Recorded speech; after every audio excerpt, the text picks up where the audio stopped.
Geneseo Sex Ed is a peer-led sex education group that's looking to build workshops around social justice, around pleasure, autonomy, consent for the students on the Geneseo campus, because we really feel like that's kind of lacking right now, and we want to make sure that people have access to accurate information.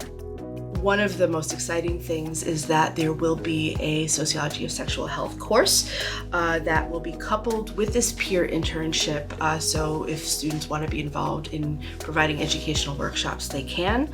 And it will be part of a micro-credential as well. So right now our big thing is focus groups. We're tabling, we have weekly meetings.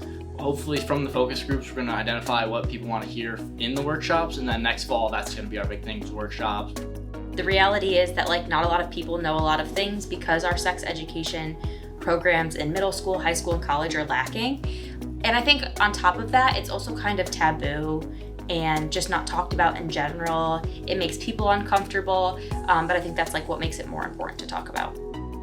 The Sex Ed website features education and information about a variety of sexuality-related topics, not just sexual health, but inclusive of sexual health. It provides a number of resource links, including educational links, clinical support links, emotional support links, and advocacy activism links. Having knowledge about yourself and having confidence in yourself is just going to open more doors for people as they go through college and go out into the real world.